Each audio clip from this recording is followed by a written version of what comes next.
নমস্কার, দীপক মান্তি উৎকল বার্তায় প্রত্যেককে স্বাগত জানাই। এসছি দেউলভিড়া মন্দিরে, পাঁচমুড়ার দেউলভিড়া মন্দির, সেখানেই দেউলভিড়া মন্দিরের রাস্তা মানে পুরো কাদাতে ভর্তি।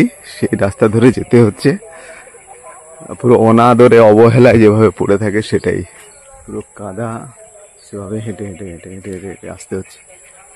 চারদিকে ক্ষেত, সে ক্ষেতের মাঝে আমরা এখন দেউলভিড়ার মন্দিরে এসেছি। দেউলভিড়া হচ্ছে পাঁচমুড়ার একটা গ্রাম, ছোট গ্রাম। পাঁচমুড়া শহর থেকে জাস্ট 1.5 থেকে 2 কিলোমিটার ভিতরে আসতে হয়। সেই মন্দিরে একটা মন্দির রয়েছে, জৈন মন্দির, এবং এটা পার্শ্বনাথের মন্দির বলা হয় এটাকে।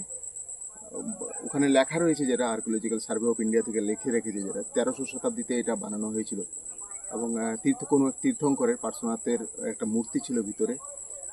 এখানে যা গল্প, তাতে পদ্মজা নাইডু আমাদের রাজ্যপাল ছিলেন কোনো এক সময়, তিনি এসেছিলেন এই জায়গাতে, এবং তারই উদ্যোগে এখান থেকে মূর্তিটা নিয়ে গিয়ে জাদুঘরে স্থাপিত হয়েছে। কলকাতার জাদুঘরে রয়েছে এই মূর্তিটা। কারণ এত ফাঁকা জায়গায় এইভাবে মূর্তিটা থাকতো না, হয়তো চুরি হয়ে যেত, তার জন্য তাকে সংরক্ষণ করে রাখা হয়েছে জাদুঘরে। কিন্তু এটা রয়েছে এখন অবধি। এর যে উপরের স্ট্রাকচারটা রয়েছে, একটু উপরে দেখা, উপরে যে স্ট্রাকচারটা রয়েছে সেটা ভেঙে গেছিলো, পরে কিন্তু আর্কিওলজিক্যাল সার্ভে অফ ইন্ডিয়া কিছুটা করেছে উপরের স্ট্রাকচারটা। বাকি পুরো এই জয়পন্ডা, সামনেই জয়পন্ডা নদী। বলাই হয় যে জয়পন্ডা নদী, শিলাবতী নদী, এর তীরে পুরোটাই, এবং কিছুটা কংসাবতীতে জৈনরা একটা সময় বসবাস করত, তার নিদর্শন হচ্ছে এটা। একটা সময় এটা পুরোটাই জৈনদের পার্শ্বনাথ মন্দির থেকে, মানে পার্শ্বনাথ পাহাড় থেকে বলতে গেলে ঝাড়খণ্ডের, সেখান থেকে পুরো এই অবধি একটা জৈনদের বিচরণ ক্ষেত্র ছিল সে সময়, এবং তারই শেষ নিদর্শন হচ্ছে এটা। এবং এটা একদম সামনে জয়পন্ডা নদী, তারই মাঝে এটা জাস্ট কোনোভাবে কিচ্ছু সংরক্ষণ মানে করা নেই, এমনি জাস্ট পড়ে রয়েছে। আসার রাস্তাটা খুব খারাপ, কোনোভাবে আসা যায়, ভয়ে ভয়ে মানুষ আসে, কারণ এখানে সাপের উপদ্রব প্রচুর। জয়পন্ডা নদীর তীরে এমনিতেই সাপের উপদ্রব একটু বেশি, ফাঁকা জায়গাতে। দেউলভিড়ার পুরো অন্ধকার ঘর, কিচ্ছু দেখা যাচ্ছে না ভিতরে, পুরো অন্ধকার। সেখানে এই কয়েকটা মূর্তি রাখা রয়েছে।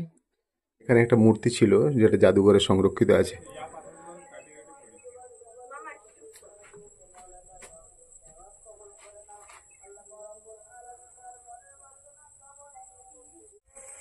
পার্শ্বনাথ মন্দির, এই ত্রিরথ রেক দেউলটি জৈন তীর্থঙ্কর পার্শ্বনাথের মূর্তি স্থাপিত ছিল, যেটি এখন কলকাতায় ভারতীয় জাদুঘরে রক্ষিত আছে। মাকড়া পাথরের তৈরি, 13শ শতাব্দীতে, 13th সেঞ্চুরিতে মন্দির। অবহেলায় অনাদরে পড়ে থাকা যা জিনিস, সে তো আপনারা সবাই দেখলেন। একটা just archaeological survey of India একটা ফলক লাগিয়ে তাদের কাজ সেরেছে। যদি ভালো লাগে ভিডিওটি অবশ্যই লাইক করবেন, শেয়ার করবেন, অন্যদের দেখার সুযোগ করে দেবেন। চারদিকে দেখুন ধান ক্ষেত, তার মাঝে রয়েছে এই মন্দির। সামনে একটা খুব সুন্দর পুকুর রয়েছে। এখান থেকে ভূত শহর প্রায় 10-12 কিলোমিটার, তালডাংরা এখান থেকে 6-7 কিলোমিটারের মধ্যে পড়ে। এই দেউলভিড়া গ্রাম অত্যন্ত পুরনো গ্রাম। সামনেই আবার পাঁচমুড়ার শহরটি আছে। পাঁচমুড়া জানেন যে মৃৎশিল্পের জন্য বিখ্যাত। ভালো থাকবেন সবাই, অবশ্যই লাইক করবেন, সাবস্ক্রাইব করবেন।